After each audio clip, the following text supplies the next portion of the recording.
नमस्कार, मैं बुशरा और आप देख रहे हैं दी घंटा। बुलेटिन में नजर डालेंगे बंगाल की बड़ी खबरों पर। हुगली विधानसभा सीट से भारतीय जनता पार्टी उम्मीदवार लॉकेट चटर्जी पर बीते कल जहरीले रंग से हमला किया गया। इस हमले में उनकी आंख और चेहरे का कुछ हिस्सा बुरी तरह से जख्मी हो गया।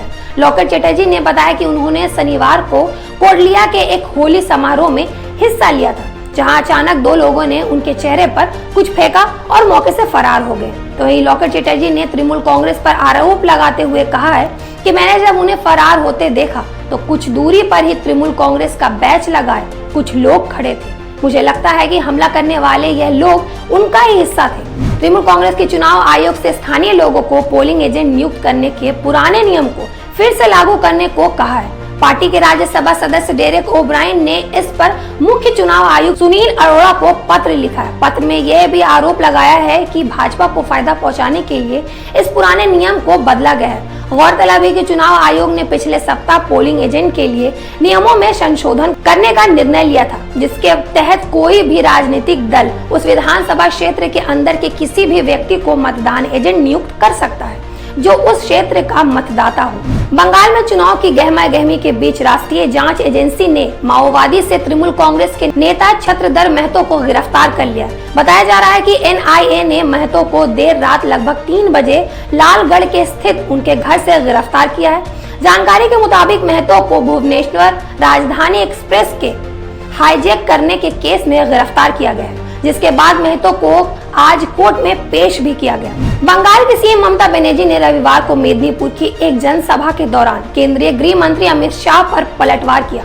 ममता ने कहा कि 26 क्यों कहा, पूरा 30 ही बोल देते, रसगुल्ला मिलेगा। दरअसल अमित शाह ने दावा किया था कि बंगाल में पहले चरण का मतदान शांतिपूर्ण और सकारात्मक हुआ है, एक व्यक्ति की भी मृत्यु नहीं हुई है। इसलिए मुझे लगता है कि हमारी सरकार 30 में से 26 से भी ज्यादा सीटें जीत रही है। और बंगाल इस चुनाव के पहले हर चुनावी हिंसा के लिए जाने माने वाले राज्य हैं। दोनों जगह मतदान शांतिपूर्ण हुआ है। एक भी व्यक्ति की जान कहीं पर नहीं गई है। मैं मानता हूं कि बंगाल में हम 30 में से 26 सीट से ज्यादा भारतीय जनता पार्टी विजयी हो रही है। बंगाल के मुर्शिदाबाद में हैदराबाद सांसद ओवैसी ने एक जनसभा को संबोधित करते हुए कहा कि नरेंद्र मोदी एक और तो कहते हैं कि वे बांग्लादेश की आजादी के लिए जेल गए थे, दूसरी ओर वो मुर्शिदाबाद के लोगों को बांग्लादेशी घुसपैठिया कहकर गाली देते हैं। ये ऐसा इसलिए है क्योंकि भाजपा समाज में नफरत बोने का काम कर रही है।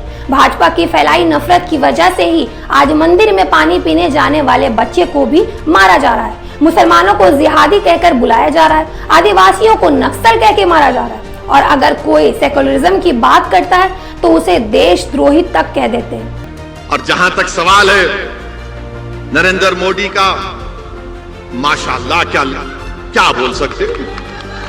बांग्लादेश नरेंद्र मोदी गए, कल जाकर बोल दिया, कल जाकर नरेंद्र हमारे प्रधानमंत्री ने कहा कि मैंने भी सत्याग्रह किया था बांग्लादेश। क्या बात है, देखो हमको नहीं मालूम था प्राइम मिनिस्टर कि आपने सत्याग्रह किया था। जो आपके बारे में किताब लिखे उसमें तो कहीं नहीं मिला कि आपने बांग्लादेश के लिए सत्याग्रह किया था, मगर मोदी जी बोल दिया। मगर मोदी जी, अगर आपने बांग्लादेश के लिए सत्याग्रह किया तो मुर्शिदाबाद के बसने वाले मुस्लिम अक़लियत को आप बांग्लादेशी क्यों बोलते हैं? बोलते हैं ना, दीमक भी बोलते हैं। मगर बांग्लादेश को बनाने के लिए आपने सत्याग्रह किया तो हमको क्यों गाली दे रहे फिर आप? बुलेटिन में आज बस इतना ही। ऐसे खबरों के लिए देखते रहिए दी घंटा। हमारे दी घंटा चैनल को फेसबुक पे फॉलो करें, यूट्यूब पे लाइक शेयर सब्सक्राइब करें, और हाँ, हमारा चैनल इंस्टाग्राम पे भी अवेलेबल है, तो वहाँ फॉलो करना बिल्कुल ना भूलें।